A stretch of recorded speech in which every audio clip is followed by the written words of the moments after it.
ఇంట్లో 5గురు పిల్లలుంటే సందడి సందడిగా ఉంటుంది. ఈ 5గురు పిల్లల్లో ఎవరు ఎక్కువ అల్లరి చేసేవాళ్ళు? అంత ఆశ లేదండి. ఈయనే అల్లరి. అమ్మ ఇక్కడ ఒకటమ్మా, అల్లరికి, హుషారుకి, చలాకితనానికి, చిలిపితనానికి ఆ తేడా తెలుసుకుని చెప్పమ్మా. అల్లరంటే ఇప్పుడు నా ఇమేజ్ ఏమైపోద్ది, అల్లరంటే అల్లరుడు అని, నేనేమో చాలా రావుడు మంచి బాలుడు అనేలాగా నా ఇమేజ్ ఇది. నేను అలాగే చెప్తుండేవాడిని. నా ఉద్దేశం అదే. నేనేమో అల్లరి నన్ను అంటే చలాకితనం, అమ్మ అల్లరు అనుకునేది. లేదండి, ఎక్కువ హుషారు కానీ చాలా బాగుండేవాడు అబ్బాయి. ఇంట్లో పనులన్నీ మీకు సాయంగా ఉంటుంది? అవునండి, వాడే చేసేవాడు. అది ఇంట్లో ఎవరు ముట్టుకునేవాడు కాదు. మా నాగబాబు అస్సలు ముట్టుకునేవాడు కాదు. అన్నిటికీ నాకు ఆయన సహాయమే పాపం. నాన్న ఆయన ఉద్యోగం వెళ్ళిపోయారు. నేను పాక్కుంటూ అలాగా వెళుతూ వెళ్ళిపోయాను, నాకు తెలియదు. తర్వాత అమ్మ చెప్తుంటే లేదుగా మాత్రం కొన్ని కమ్మర కోలు ఉంది ఒక అది పెట్టి అది వెళ్ళి కూర్చోతా ఏడుస్తున్నాను రోడ్డు మీద. వెళ్ళేసరికి వాడు 3 years సో నన్ను వాడు తీసుకెళ్ళి వాడు కమ్మరకులో కూర్చోబెట్టాడు. ఇక్కడికి ఏడుస్తాను, ఎవరి పిల్లడో తెలియదు వాళ్ళకి. సో అది ఒక గంట పోయిన తర్వాత అమ్మ ఎత్తుకుంటూ వాడు కూర్చో, వాడు చిన్నబిడ్డ అనిపిస్తారు మొత్తం తెచ్చి అది వాడు చూసి ఈ అబ్బాయి అన్నారు. కాదు అనేసింది. అది అంటారు సరిగ్గా చూడమ్మా, ఈ అబ్బాయి మా అబ్బాయి అని. ఏంటమ్మా అంటే ఆ కమర్గోలులో కింద కూర్చోబెట్టాడు కదా, బస్ అంతా పూజేసుకుని నల్లగా అయిపోయింది. అంటే రంగని కాదు కానీ అలా రంగని కాదు కానీ ఆ కమర్గోలులో కూర్చోబెట్టడానికి ఆ మసిగిస్తూ ఇంకా నల్లగా అయిపోయింది. అంత నలుపుడేసరి నా బిడ్డ కాదని అమ్మ వెళ్ళిపోబోతుంది. మళ్ళీ డౌట్ వచ్చి ఆగింది. అది రావు, నేను నా బిడ్డని తీసుకెళ్ళింది. అప్పుడే చేశాడు థాడీస్ కట్టిందో డౌట్ నాకు.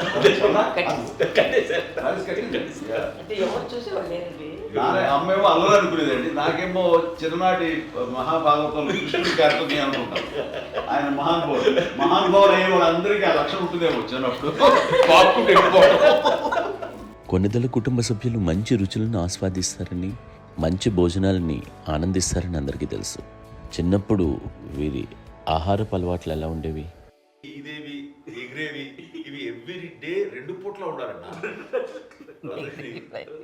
మరి నాగబాబు పాపం ఏముంది, తిన్నట్టు ఇష్టం.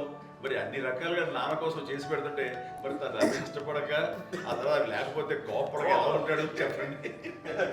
5గురు పిల్లలు అయినా అమ్మా నాన్నలు కొంతమంది పైనే ఎక్కువ దృష్టి పెడతారు. ఈ 5గురిలో మీరు ఎవరి మీద ఎక్కువ ఫోకస్ పెట్టేవాళ్ళు? కళ్యాణ్ బాబు అండి. వాడంటే బాగా, అంటే వాడు ఏది తినేవాడు కాదు అసలు. ఏది ఆడికి ఏది తింటాడని ఇప్పుడు వాడికి నచ్చకపోతే, ఇప్పుడు నేనైతే నచ్చకపోతే చాలా గోల్ చేసేవాడిని. అన్నయ్యకేమో చాలా అన్నయ్య ఏది పెట్టినా తినేవాడు, అసలు అడ్జస్ట్మెంట్ తింటానండి. నాకేమో నచ్చకపోతే చాలా గొడవ పెట్టేవాడిని. తిండి ఇది ఒక అన్నం, ఇది ఒక కూరలు అని వెళ్ళిపోయేవాడిని. అమ్మకు అమ్మతో తిట్టి నాకు వెజిటేరియన్ ఎలర్జీ ఉండేది, అంటే చిరాకు అనమాట. కళ్యాణ్ బాబు ఏంటంటే తనకి ఇష్టమైన ఫుడ్ ఉంటే తింటాడు సైలెంట్గా, బాగలేకపోతే సైలెంట్గా వెళ్ళిపోతాడు. అమ్మకి ఇదేమేంటారండి, వదిలేమో తన తింటాడు. అటు నిశ్శబ్దంగా నిరసన ప్రకటించేవాడు. దాంతో వాడి గురించి చాలా ప్రొటెక్టివ్గా చూసుకునేది అమ్మ. పైగా చిన్నప్పటి నుంచి కొంచెం వాడు వీక్గా ఉండేవాడు, అంత బలమైన ఇది కాదు. దాని తర్వాత కొంచెం అందుకని అమ్మ వాడిని స్పెషల్గా చూసుకునేది. వాడు స్పెషల్ కిడ్ అయ్యాడు ఇంట్లో. మీ అమ్మగారు మీ అక్క చెల్లెళ్ళకి ఇచ్చిన సలహా ఏంటి? అంటే ఇండిపెండెంట్గా ఉండమంటారు అమ్మ, ఎవరిని డిపెండ్ అవ్వద్దు, మీ పిల్లల్ని నువ్వే జాగ్రత్తగా నేర్చుకో, ఎవరినైనా చేయకు, డిపెండెంట్గా పెట్టద్దు అని ఆవిడ మాకు బాగా ఎప్పుడు ఎక్కువ చెప్తుండేది. నాకు కొంచెం టఫ్ టైమ్స్లో కూడా ఆమె నీ పాటి నువ్వే ఉండాలి, ఎవరి దగ్గర ఉండదు, ఎవరింట్లో ఉండదు, మా దగ్గర కూడా ఉండదు, నీ ఇద్దరి దగ్గర బట్టి నువ్వే ఉండాలి. అది కష్టం కదండి అట్లా చెప్పడం. చెప్పారు, చాలా తక్కువ చెప్పారు. బట్ నాకు అదే ఇచ్చే ధైర్యం. ఇండిపెండెంట్గా అట్లా ఒకరి దగ్గర ఉంటే నీ గౌరవం తగ్గిపోతుంది, ఎక్కడ ఉండదు. అది చాలా నాకు చాలా ఇన్స్పైరింగ్ ఉండేది అమ్మ మాటలు. అది ఇప్పుడు కూడా అది చాలా హ్యాపీగా అనిపిస్తుంది అని చెప్పింది.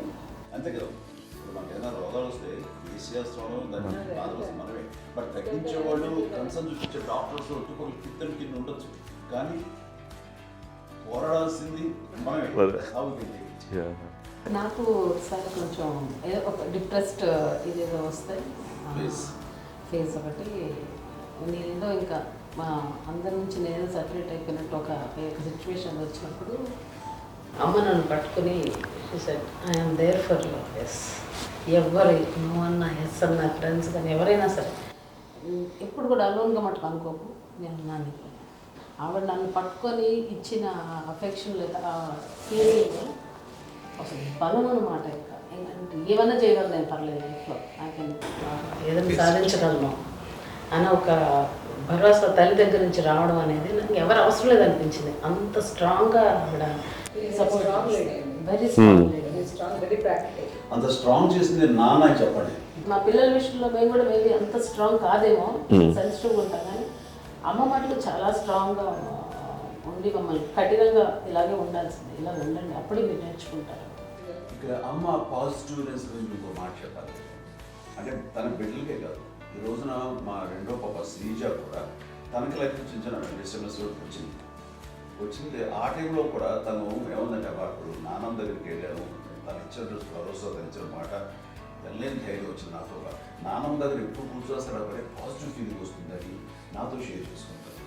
తను మాతో చెప్తుంటే అనిపిస్తుంది కరెక్ట్. అమ్మ ఏం పర్లేదమ్మా, లైఫ్ అంటే ఒకరితోనే అయిపోదు, ఆ ఒక్కరి వల్ల వాళ్ళ ఇన్ఫ్లుయెన్స్ తోటో వాళ్ళు మన మీద నియంత్రించడం కానీ మన బాధల్ని వాళ్ళు చేయడం అవుతాం. జస్ట్ నువ్వు నీ గురించి నీ మనసులో ఏదనిపిస్తే నీ గుడ్ ఫీలింగ్ ఏది వస్తుందో ఆ ఫీలింగ్ ప్రకారం వెళ్ళిపోదు. అంటే ఆ జనరేషన్ పీపుల్ ఎక్స్పెక్ట్ అలా కాదు, ధైర్యం ఉండి అందరికీ ధైర్యం బాగా నూరుకొస్తారు. ఫాదర్ కూడా, మా నాన్నగారు కూడా అస్సలు ఎప్పుడు అనేవాడు, ఎప్పుడు మీరు పెట్టే చెయ్యి మీరు ఎప్పుడు పైన తప్ప తీసుకుని ఎలా ఉండకండి, చేతులు పెట్టుకొని అనే అట్లాంటివి చెప్తుండేవాళ్ళు. అందుకని మాకు ఇండివిజువాలిటీ మాకు బాగా ఎప్పుడు కూడా ఒకళ్ళని అడగడం అని, ఈవెన్ బ్రదర్స్ని అడగాలన్నా కూడా మాకు అది పడిపోయింది మైండ్లో, కొంచెం కష్టంగా ఉంటుంది. సో నాకు అంటే ఆవిడ మా అమ్మ ఏదన్నా కొంచెం డిప్రెస్ అయినా నేను చాలా ఎక్కువ అమ్మకి షేర్ చేసుకుంటే, అన్నయ్య కూడా లేడు. అన్నయ్య ఉన్నప్పుడు ఓకే, లేనప్పుడు నేనే ఎక్కువ షేర్ చేసుకున్నాను. బట్ ద బెస్ట్ థింగ్ మా అమ్మ దగ్గర నుంచి హగ్ అండి. ఈరోజు కూడా మా అమ్మని హగ్ చేసుకోకపోతే అంటే అది నాకు మా అందరిలోనూ, అంటే ఆవిడ పెద్ద చదువుకున్న వ్యక్తి కాదు, పెద్దగా బయటికి వెళ్ళి నా ఎక్స్పోజర్ కాదు, కానీ ఇవాళ అన్నయ్య కానీ విజయ, మాధవి, నేను, కళ్యాణ్ బాబు ఈ రోజుకి టుగెదర్గానే ఉంటాం. మేబీ మాకు కొన్ని విషయాల్లో నాకు మా మాధవ్కి డిఫరెన్స్ ఆఫ్ ఒపీనియన్స్ ఉండొచ్చు, మా చెల్లికి, మా అన్నయ్యకి అట్లా ఉండొచ్చు, ఉంటుందండి ఫ్యామిలీ అన్న తర్వాత. కానీ ద ఇన్విజిబుల్ బాండేజ్ మా అమ్మ ఇచ్చింది, ఆ లవ్ అండ్ ఎఫెక్షన్, హగ్, అవన్నీ ఆవిడ నాన్ వెర్బల్ అడ్వైజ్ ఏంటంటే అందరూ అలా కలిసి ఉండాలనేది ఆవిడ నుంచి మేము నేర్చుకోవాలి. అది ఇట్స్ ఇస్ నాట్ వర్డ్లీ, అది నోటి మాట కాదు, అది వెర్బల్గా కాదు, నాన్ వెర్బల్గా చెప్పినటువంటి ఇది. సో అందుకని అది మాకు గొప్ప, మేమందరం ఇప్పుడు అలా ఉండడానికి కారణం, అంత కలిసి ఉండడానికి కారణం, మెయిన్ కారణం మా అమ్మ అండి. అది సో అందరూ ఉండాలనేది మా అమ్మ అడ్వైస్. ఇప్పుడు కూడా నేను ఎప్పుడైనా ఏదైనా ఫీల్ అయినా, అన్నయ్య ఫీల్ అయినా, లేదు నాన్న అట్లా వదుకు, ఇట్లా ఉండండి, ఇట్లా ఉండి, ఇప్పటికీ చెప్తుంది. మేము ఎవరైనా ఎప్పుడైనా మా చెల్లితో గొడవపడ్డా అనుకోండి, నేను అట్లా అనకరా అని, ఎట్లాగా అన్న ఏమో లేదులేమ్మా, ఏదో అన్నాను కానీ ఫీల్ అవ్వకమ్మా, మేమందరం కలిసి, ఆవిడని అసలు టెన్షన్ పెట్టవండి మేము. సో అలా అది ఆవిడ నేర్పించింది, అలా కలిసి ఉండటం అనేటువంటి బాండేజ్ని ఆవిడ తన ఒక హగ్తో చెప్పింది. అన్నయ్య సినిమా చూడండి, జాదూకి చెప్పాను కూడా, అది మా అమ్మ దగ్గరే ఉందండి. శంకర్ దాదాలో చెప్తాడు చూడండి. ఇప్పుడు మోడ్రన్ వర్డ్స్లో చెప్పాలంటే మీ అందరికీ ఆవిడ ఒక వైఫై లాంటిది. Yes, you can say that. Yes. ఇంకొక అడ్వైజ్ కట్టండి, అమ్మ విషయంలో నేను గొప్పగా ఫీల్ అయ్యేది, కానీ చాలామంది పెద్దలు రిటైర్ అయిపోయి విశ్రాంతి తీసుకుంటున్నటువంటి పెద్దలందరూ కూడా ఆచరించే విధంగా ఒక విషయాన్ని నేను గమనించాను. ఇప్పుడంటే నా దగ్గర ఉంటుంది కాబట్టి ఉన్నాను. అమ్మ విడిగా ఇంకొక ఇంట్లో ఉండేది, 9 సంవత్సరాలు నాన్నగారు దూరం దగ్గర నుంచి ఉండేది. 5 సంవత్సరాలు ఒంటరిగా ఉండి నన్ను బిడ్డలందరూ ఎవరు మానవుని వెళ్ళిపోయారు, నేను ఒంటరి అయిపోయాను అన్న ఫీలింగ్ అమ్మకు ఎప్పుడు ఉండేది కాదు. తర్వాత బిడ్డలు ఆయా వాళ్ళ టైం బట్టి వచ్చి చూసుకుంటూ సరిపోతుంది. అది వారమా, నెలక, 2 నెలక, అసలు ఒకసారి రాలేని పరిస్థితిలో ఉంటుంది 5-6 నెలల పాటు. ఇదే ఊళ్ళో ఉండి పక్క వీధుల్లో ఉండి ఎవరి పనులు వాళ్ళు బిజీగా ఉండి, ఎవరి షూటింగ్ వాళ్ళు బిజీగా ఉండి, ఎవరి ప్రొఫెషన్లో వాళ్ళు బిజీగా ఉండి, ఎవరి ప్రొఫెషన్లో వాళ్ళు బిజీగా ఉండి, తన సంసారం తను బిజీగా ఉంటాను. ఒకసారి అమ్మ ఏమీ ఫీల్ అయ్యేది కదా, ఏంటమ్మా రావట్లేదు, అసలు పట్టించుకోవట్లేదు ఏంటి అంటే, అంతేలేమ్మా అని ఇలాంటి నిరసన మాటలు కానీ, ఈసరింపు మాటలు కానీ, లేకపోతే న్యూనతాభావం కానీ ఇలాంటివి ఎప్పుడు అమ్మకు లేవండి. వచ్చారు అబ్బాయి ఏం చేసి పెట్టడా చెప్పండి అంటూ చాలా పాజిటివ్ ఉండి ఇప్పటికీ కూడా తను సపరేట్ కిచెన్ మా ఇంట్లో ఎంతో అందరూ వేరే కిచెన్. ఎందుకంటే అమ్మకి మోస్ట్ స్ట్రెస్ బస్టర్ వచ్చేసినా లేకపోతే ఏదో రిలీఫ్ ఏంటంటే తన కిచెన్లో కూర్చొని వండుకుతాడు, వండి అందరికి పెట్టాం. ఇప్పటికీ కళ్యాణ్ బాబు అక్కడక్కడ తిరిగేసి ఎక్కడో చేసి నిరసనలు చేసి అన్ని రకాలు చేసి వస్తే అమ్మకి చాలా జాలి. ఆడేదో ఇంక మేము గుడ్లో కష్టపడుతున్నాం కానీ ఆడి ఎంటలో వెళ్ళేది మీకు టీవీలో వాటిలో అది ఎక్కువగా చూపించేసరికి వాడే కష్టపడతారు, మేము కష్టపడలేదు ఫీల్ అమ్మకి. అందులో వాడు రాగానే ఎలా వచ్చావా అని అమ్మ ఎక్కడ కళ్యాణ్ బాబు అంటే ముందు అమ్మను కానీ ఎక్కడ కళ్యాణ్ బాబు తను ఎక్కడ ఉంటాడు ఏ ఉంటాడు తెలుసు. అది తెలిసిన తర్వాత ఎక్కడ తను వాడికి ఇష్టమైన బిర్యానీ అవి చేసి చక్కగా పంపించి అన్నీ చేస్తున్నాడు. అట్లాగా బిడ్డలకి పెట్టడమే తప్ప బిడ్డల నుంచి ఈ వయసులో ఎక్స్పెక్ట్ చేయడం లేకపోగా కొంచెం పట్టించుకోవట్లేదు అనే ఒక న్యూనత భావనలోకి వెళ్ళిపోయి సైకలాజికల్ డిప్రెస్ అయ్యే మదర్ మాత్రం కాదు. ఆ రకంగా మాకందరికీ భరోసా. మేము కూడా పెద్ద అయినా బిడ్డలు వాళ్ళ ప్రవృత్తి ఉద్యోగరీత్యా వాళ్ళ వృత్తిరీత్యా వాళ్ళు దూరం అయిపోయి మనల్ని చాలా కమ్యూనికేషన్ గ్యాప్ వచ్చినా సరే బిడ్డలు నాకు దూరం అయిపోయి పట్టించుకోవట్లేదు. ఇలాగే చూసావా వెళ్ళి ఎంత ఇదిగా వదిలేవాళ్ళు గురించి ఇప్పుడు ఏమైపోయాను అన్న ఇంత పిచ్చర్ బాధపడలేదు వాళ్ళకి అంటూ నెగిటివ్ సైడ్ ఆలోచించే విధానం లేనే లేదు. అది మా అందరికి ఎంత కంఫర్టబుల్ అంటే అంత అవుతుంది. చూసుకోకపోతే మాధవ్ చూసుకుని మాధవ్ లేకపోతే నాగబాబు వెళ్తుంటాడు కడియడం వల్ల మా విజయ్ చూసుకుంటున్నది సరే నాకు కళ్యాణ్ బాబు తను చూసుకుంటుంటాడు. ఇలా ఎవరో కూడా వెళ్తూ ఉంటాం. అమ్మ మాత్రం అది వెరీ గుడ్ హెల్దీ. నేను చాలా తల్లిదండ్రులు చూశాను, అవును, వాళ్ళు చాలా ఇబ్బంది పడుతూ ఉంటారు. పట్టించుకోవడం మేము అర్థం చేసుకోగలము కానీ వాళ్ళు వస్తే బాగుంటుంది కదా అనేది ఉంటుంది. ఫీల్ అవుతారు. అవును, అలాంటి ఫీలింగ్ ఏం లేదు. పైగా బిడ్డలు వస్తే వాళ్ళకి ఏం చేసి పెట్టాలా అనే ఆలోచన. అది వెరీ హెల్దీ. చాలా మంది ఆచరించాల్సిన ఒక విషయం అనుకుంటాను. చిన్నప్పుడు అన్ని ఆనందాలేనా, మర్చిపోలేని దుఃఖాలు కూడా ఏవైనా ఉన్నాయా? అమ్మ చెప్పాలంటే ఓపికకి, గృహిణిగా తన బాధ్యతలు నిర్వర్తించడానికి అండ్ అన్ని రకాలుగా టేకింగ్ కేర్. దీనికి ఒక మంచి ఉదాహరణ నేను చెప్పగలను. అది తలుచుకోవడం నాకు చాలా ఉద్యోగంగా ఉంటుంది, నాకు చాలా కంటితలు వచ్చేస్తుంది. అమ్మకి మేము 5 బిడ్డలు అండ్ పురిట్లోనూ 1 year పెరుగో 2.5 years పెరుగో 3 బిడ్డలు చనిపోయారు. నాకు గుర్తెరిగి పొన్నూరులో నేను 6th class చదువుతున్నాను, 6వ తరగతి. అప్పుడు రమణ అనే ఒక అమ్మాయికి 3 years. రమణ అంటే మా ముగ్గురికి కంటే పెద్దది, మా కంటే పెద్దది, కళ్యాణ్ బాబు కంటే పెద్దది, మాకంటే మధ్యలో పిల్ల. తనకి అప్పట్లో మా నాన్నగారు ఉద్యోగరీత్యా క్యాంప్కి వెళ్ళిపోతుండేవారు. ఏమి ఉండేది నాన్న చెప్పాలంటే ఫుడ్లో కష్టపడేవారు. ఇంకా నాన్న చెప్పినట్టు కదా, నాగో చెప్పినట్టు.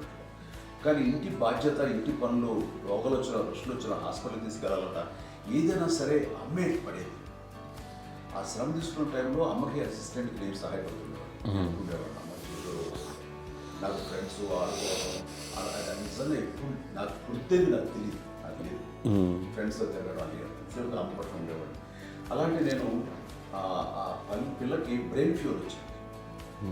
ప్రభుత్వ ఆసుపత్రి పొన్నూరులో ఆ పిల్లని చేర్పించినప్పుడు 2-3 days అయిన తర్వాత ఒక బ్యాడ్ న్యూస్ వినాల్సి వచ్చింది. తెల్లారికి కాన్షియస్ లేదు, పోయింది. ఏం చేయాలో తెలియదు. అమ్మ వయసు చిన్నది. ఇద్దరు తీసుకుని ఆ బిడ్డని నేను ఒళ్ళో పెట్టుకుని శవాన్ని, డెడ్ బాడీని రిక్షాలో ఇంటికి వెళ్ళాలి. ఇప్పటికీ నాకు గుర్తు ఆ విజువల్స్. అండ్ నాన్నకి తెలియదు ఏ విషయం, నాన్న ఎప్పుడు వస్తారో తెలియదు, ఎలా కమ్యూనికేట్ చేయాలో తెలియదు.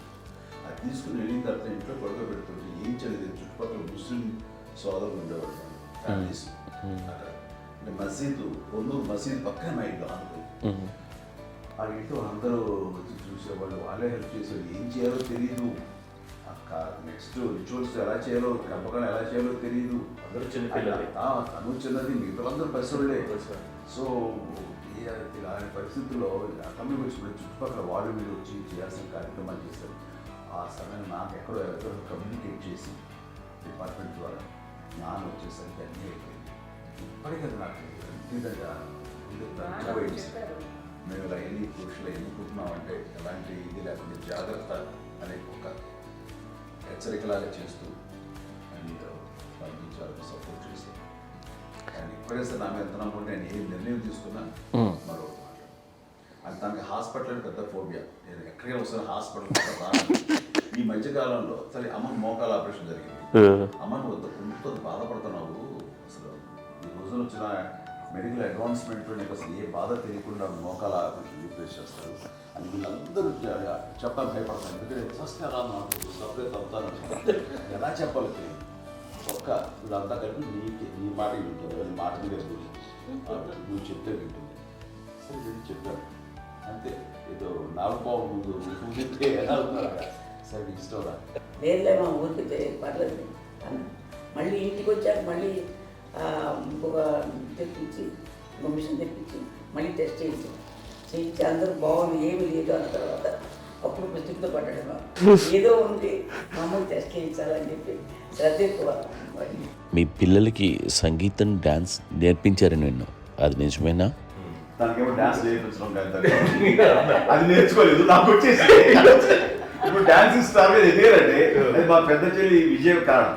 అప్పుడు తనకి 5 ఏళ్ళు, నాకు 9 ఏళ్ళు ఉంటాయి. ఉంటుంది 10-11 ఏళ్ళు ఉంటాయి నాకు. బాపట్లనా? సో బాపట్ల చాలా చిన్నది, 5 ఏళ్ళు. నాకు ఒక 11-12 ఏళ్ళు. తను తీసుకొని గోడ మీద పెట్టుకోవడం అలా కూర్చొని చూస్తుండేవాడు. కూర్చుంటే అది నేర్చుకుంటుంది. నేను మానసికంగా నేర్చేసుకున్నాను. ఇప్పటికీ ఆ స్టెప్స్ ఏమిటి వేస్తాను అంతేంది. ఇప్పుడు తను తరబడతాయి ఇంకోటి ఏంటమ్మా నమో నమో ఎన్ని ఉన్నాయో సాంగ్స్ నేను నేర్చేస్తున్నాను అనమాట. 5 పిల్లల్లో ఎవరు ఎక్కువ పని చేసేవాళ్ళు, ఎవరు తక్కువ పని చేసేవాళ్ళు? ఏ పని చేయనండి, చేసేవాడు కదా అని అన్నయ్య చేసేవాడు. అన్ని పనులు అన్నయ్య చేసేవాడు. ఇక మా చిన్న చెల్లి పెద్ద చెల్లి ఎక్కువ చేసేది.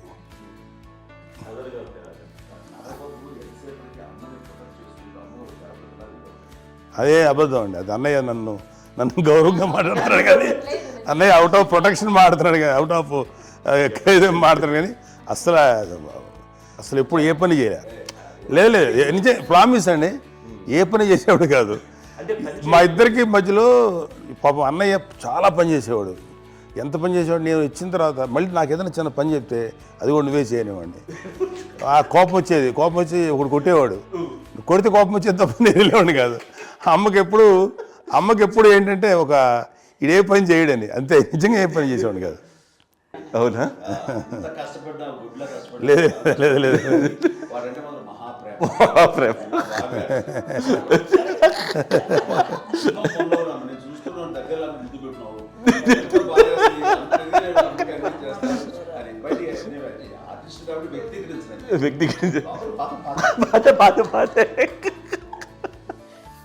చిన్నది కాబట్టి చివరిది కాబట్టి తనంటే బుద్ధండి, నేను పెద్దోడు కాబట్టి నేను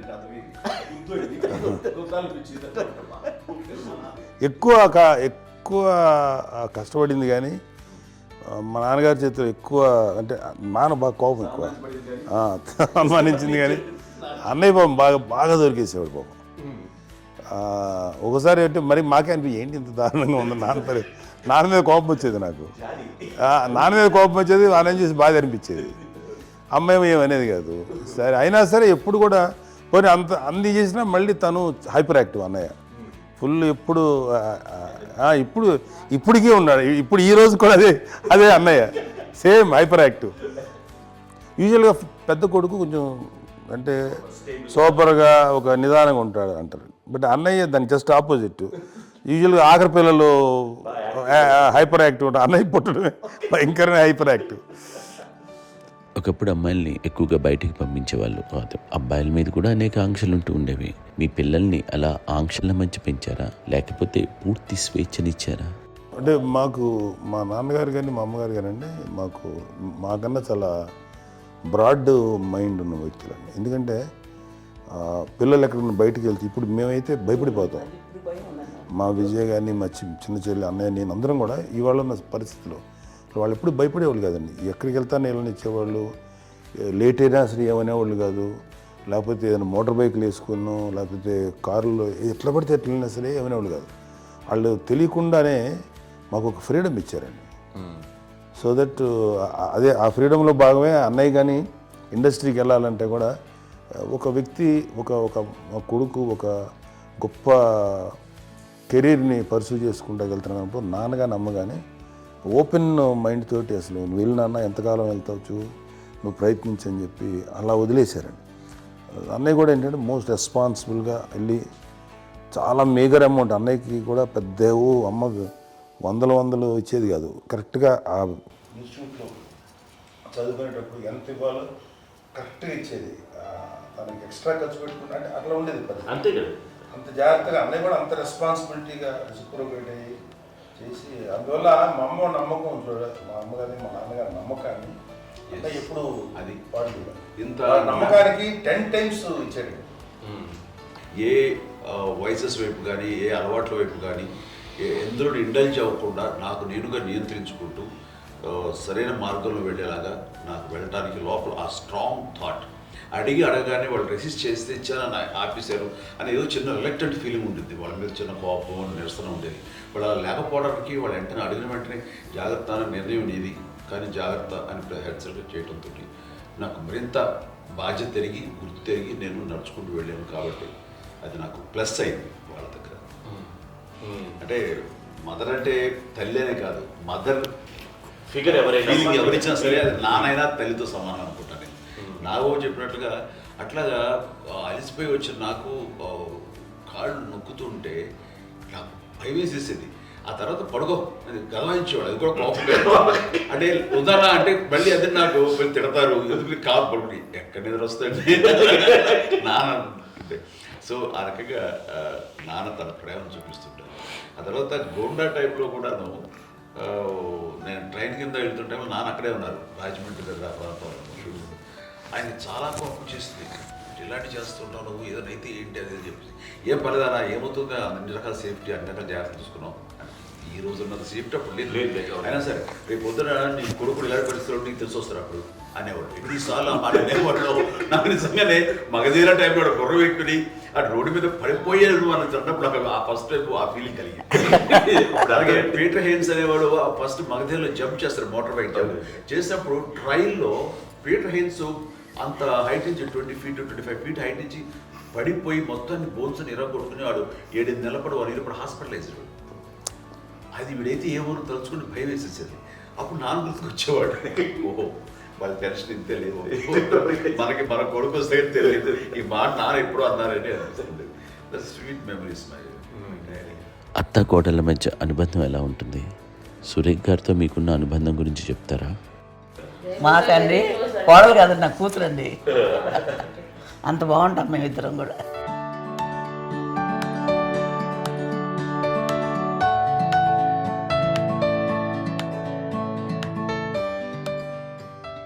మీది ఒక అందమైన ఉమ్మడి కుటుంబం, అందరూ కలిసి ఉంటారు. ఇంత ఆనందంగా ఉండడానికి కారణం ఏంటి? దీనికి పునాది ఎవరే వేశారు? మా నాన్నగారి క్వాలిటీ నేను ఎగ్జాంపుల్ చెప్పగలను. అమ్మ వాళ్ళ ఇంట్లో పెద్దది, వాళ్ళ నాన్నగారు అంటే మా తాతయ్య గారు ప్రొహిబిషన్ డిపార్ట్మెంట్లో సిఐగా ఎస్ఐగా చేశారు. ఏదో మా ఇన్స్పెక్టర్ సిఐ చేసి ఆయన కాలం చెందారు. చాలా ఎర్లీగా 48 years చచ్చిపోయారు. 40 చచ్చిపోయారు. 40 దాదాపు 40 సరిపోతే ఆయనకి అప్పటికి అమ్మ కాకుండా 4 బిడ్డలు. అమ్మ తర్వాత అబ్బాయి తర్వాత 3 ఆడపిల్లలు.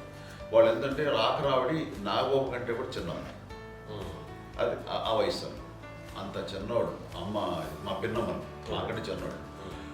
అలాంటి పిన్నమ్మల్ని ఆయన వీళ్ళ నాగ చనిపోయిన తర్వాత తన ఫ్యామిలీ అంతగా నాన్న పెంచారు.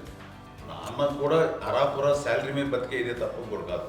సో తనకు మిగిలిన దాంట్లో మళ్ళీ ఆ ఫ్యామిలీని చూసుకోవడం, మా అమ్మమ్మని చూసుకోవడం, వాళ్ళ మంచి చెడు చూసుకోవడం.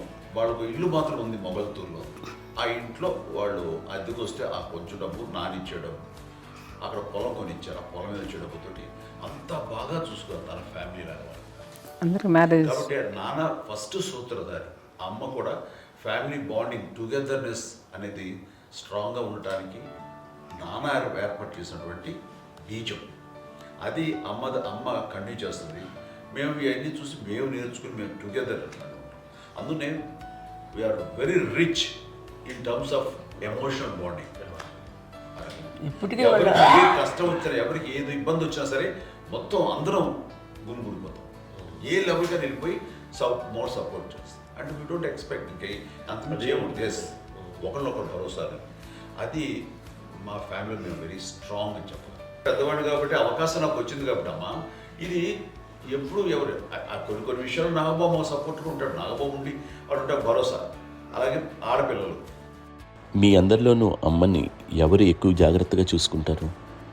ఎందుకంటే ఎగ్జాక్ట్లీ మేము కూడా గమనించలేని సున్నితమైనటువంటి ఇష్యూస్ లైక్ హెల్త్ విషయం కానీ, అమ్మ మూడు కానీ, అన్నయ్య ఎంత క్యాజువల్ ఎంత బిజీ ఉన్నా ఒక అమ్మాయి ఉంటుంది. అలాగే చాలా చిన్న చిన్న విషయాలు కూడా చాలా మెడికల్ ఇంట్రెస్ట్. అందుకని మాకు అన్నయ్య ఉన్నాడు, అన్నయ్య దగ్గర ఉంది అమ్మ అంటే ఇంకా ఎక్కువ రిలాక్స్ అయ్యాను. అన్న దగ్గరికి వచ్చాక మేము అందరం చాలా కంఫర్ట్ అయిపోయాం. ఎప్పుడు ఎవరు కొన్ని విషయాలు నాగబాబు సపోర్ట్గా ఉంటాడు. నాగబాబు ఉండి వాడు ఉంటాడు భరోసా. అలాగే ఆడపిల్లలు ఇట్లా ఒకళ్ళొకరు కాంప్లిమెంటరీ టు ఈచ్ అదర్ అండి. అవి ఒక్కరు కాదండి, అది వాళ్ళ ఆమె చూపించే ప్రేమగా నేను చెప్పగలను. కానీ బట్ దీని అందులో సూత్రధారి నాన్న తర్వాత అది అమ్మ మెయింటైన్ చేస్తుంది. ఇప్పుడు అమ్మ నా ఇంట్లో ఉంది అంటే మనవాళ్ళు వస్తారు, మనవాళ్ళు వస్తారు, ఆడబిడ్డలు వస్తారు, వీళ్ళబిడ్డలు వస్తారు, ఇల్లు ఎప్పుడు కలకలాడతారు అమ్మ. అది మేమందరం ఆచరిస్తుంటాం పండగలకి, పబ్బాలకి. అది నిన్న మొన్న నాగబాబు వచ్చి చాలాసేపు కూర్చున్నాడు. నేను ఇంట్లో లేకపోయినా వచ్చి నాగబాబు కూర్చొని టైం స్పెండ్ చేసి వెళ్ళిపోతుంటాడు. అలాగే చెల్లెలు ఇద్దరు ఆల్మోస్ట్ ఎవ్రీడే మాత వస్తుంటుంది, తను కూడా వస్తుంది. నిన్న సాయంత్రం కూడా వచ్చి ఉంటుంది. అమ్మా మధ్యాహ్నం వచ్చి కదా వచ్చి ఇక్కడే భోజనం చేసుకో అలా ఉంటుందండి. ఈ తరం వాళ్ళకి మీరు ఇచ్చే సలహా ఏంటి? కలిసి ఉంటే బాగుంటుందండి. పిల్లలు తల్లి కలిసి అక్క చెల్లెలు తమ్ముడు అందరూ కలిసిమెలిసి ఉంటుంది. అన్యోన్యం ఉంటుంది, సంసారం నిలబడుతుంది. లేకపోతే ఏముందండి ఇక్కడ వెళ్ళిపోతారు, విడిపోతే ఎక్కడ పడవాలి అంతే. ప్రేమలు ఇప్పుడు లేవండి, తగ్గిపోయాయి. మెకానికల్ చాలా మటుకు ఏదో ఇంకా వాళ్ళ పనులు చేసుకోవడం ఏదో జరిగిపోతూ ఉంది అనుకోండి. అంత ప్రేమలు ఎక్కడ లేవండి ఇప్పుడు ఈరోజు. అంటే ఒకప్పుడు ఒకరికి ఇంకొకరు భరోసాగా ఉండేవాళ్ళు, అంటే అందరూ కలిసి సపోర్ట్గా ఇది చేయడం. ఎందుకంటే వీళ్ళ పెద్దనాన్నగారి పిల్లలు కూడా ఆయన చూసేవారు. మా నాన్నగారు అన్నయ్య గారు నాన్నగారు వాళ్ళ బిడ్డలు కూడా వాళ్ళ ఇక్కడే బిడ్డలు కూడా ఉన్నారు. నేనే పెళ్లి చేశాను. వాళ్ళని కూడా అమ్మాయి, వాళ్ళ ఆడపిల్లలు కూడా అమ్మాయి. పెళ్లి చేశాను ఇద్దరు పిల్లలు. చూడండి, నాన్న ఎట్లయితే తన చెల్లెలు చూసుకున్నారో అట్లే నాన్న తరపు అమ్మగారి పిల్లలు వాళ్ళు చనిపోయారు చెల్లి గారి, వాళ్ళ బిడ్డలకి పెళ్లిళ్ళు పేరెంటాలు అన్నీ చేసింది అమ్మాయి. అమ్మ అలా చేసింది కాబట్టి అది మాకు మార్గదర్శకం ఉంది. ఇప్పటికీ వాళ్ళు కొంచెం ఒక మాదిరి పరిస్థితి ఉంటే వాళ్ళకి ఇల్లు కూడా పెట్టడం కానీ వాళ్ళకి తగిన సహాయం అంటే కనుక ఎవ్రీ మంత్ మా పెదనాన్నగారి అమ్మాయి వాళ్ళు అప్పుడు 70 వాళ్ళకి ఎవ్రీ మంత్ మా ఇంటి నుంచి మొత్తం వెళ్ళిపోతాం 15,000 మా అబ్బాయి మంచితనం ఎన్నో సంవత్సరాలు వెళ్ళిపోతాను. బ్యాంక్ వచ్చేది ఫస్ట్ అదంతా కూడా మా పెద్దలు వచ్చింది. వాళ్ళు కూడా వచ్చి అమ్మని అంతా ప్రేమలో చూస్తారు, ఇష్టంగా చూస్తారు. అమ్మ ఇందాక చెప్పినట్లు ఇచ్చే మెసేజ్ ఏంటి అన్నది అమ్మ మాటలో చెప్పాలంటే, బంధాలు బాంధవ్యాలు అన్నది ఎనలేని ఆస్తిపాస్తులు. సో ఎలాగైతే డబ్బు ఎంత సంక్రమించింది, ఎన్ని ఆస్తులు వచ్చాయి ఫిజికల్గా అనే దాని మీద కంటే కూడా ఇవి ఆస్తిగా తీసుకుంటూ దీన్ని విలువ ఎరిగి గుర్తెరిగి దాని ప్రభావం తెలుసుకుని అది కనుక మనం ఇచ్చిపుచ్చుకుంటే ఫ్యామిలీలో అంటే దాన్ని మించినటువంటి గొప్ప సంపద ఉండదు. కష్టాలు వచ్చినప్పుడు డబ్బు తీరుస్తుంది కాదండి, కష్టం వచ్చినప్పుడు ఒక భుజం తీరుస్తుంది, ఒక చేయూత తీరుస్తుంది. అది మన బ్లడ్ రిలేషన్ మనలో మనకి అది ఉండటం అనేది అదృష్టంగా ఫీల్ అవుతాం. అంటే ఒకసారి అమ్మ చూసి నాకు ఎందుకు అనిపిస్తుంది అంటే, అది ఎవరి ద్వారా సంక్రమించడానికి తన ఆ చెట్టు కొమ్మలమే కాబట్టి ఆ చెట్టుకే మనం ఆపాదించాలి. ఎక్కడో మామూలుగా ఉండాల్సిన వాళ్ళు ఈ రోజున ఈ స్థితిలో ఉన్నాము, ఇంతమందికి లైఫ్ రావటానికి దోహదపడ్డాము, ఇంతమంది కలిసికట్టుగా ఉండటానికి ఇదైంది. అమ్మని చూస్తుంటే నాకు ఎవరు చూస్తుందంటే అబ్బా ఇలాంటి జన్మం మనకి ఎవరికైనా ఉంటుందా, ఇంతమంది మనుషుల చేత కొలవబడేవాళ్ళు, ఆరాధింపబడేవాళ్ళు, అభిమానించబడేవాళ్ళు, ఇంతమంది నా నా వంశమా, నా సంపద అని అమ్మ ఫీల్ అంత గొప్ప ఫీలింగ్ ఎవరికి ఉంటుంది. మా చెల్లెలు కూడా వస్తే నేను అనుకోవట్లేదు, సూర్య కూడా ఉంటుందని నేను అనుకోవట్లేదు. అలాంటి గొప్పగా ఇది. అండ్ ఆ రకంగా షీఈ్ వెరీ చాలా గొప్ప జన్మ.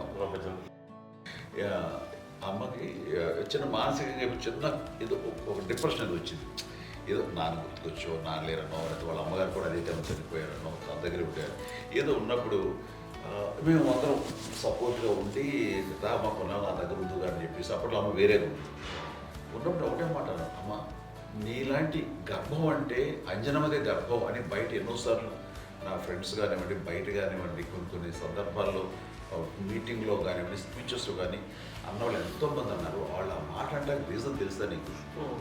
కోటాను కోటల్లో ఎంతమంది తల్లులకు నీకు వచ్చిన అదృష్టం, నీకు లభించినటువంటి గౌరవం ఎవరు లభిస్తున్నావు?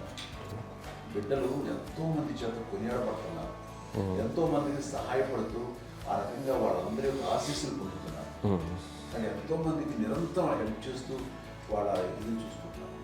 అవి ఆ భగవంతుడు మీరు చేస్తున్న పూజలో ఉన్న ఆ భగవంతుడు మన నెక్స్ట్ తరాలకు కూడా మనకి ఇలాంటిది వారసత్వంగా ఇస్తూ అదే రకంగా కొనసాగించేలాగా మాకు అదృష్టాన్ని ఇచ్చారు. ఇంతమంది ఎవరు నీ నుంచి వచ్చిన వాళ్ళే, నీకు నీ ఎంత గొప్ప గర్భం, ఎంత గొప్ప జన్మ నీది. అలాంటిది నువ్వు ఇలా అవటమేంటి? ఇది హై లెవెల్లో ఉండాలి నీ ఫీలింగ్స్గా నువ్వు కానీ. అంతే నువ్వు ఇలాగా కుంగిపోవడం ఏంటమ్మా చెప్పినప్పుడు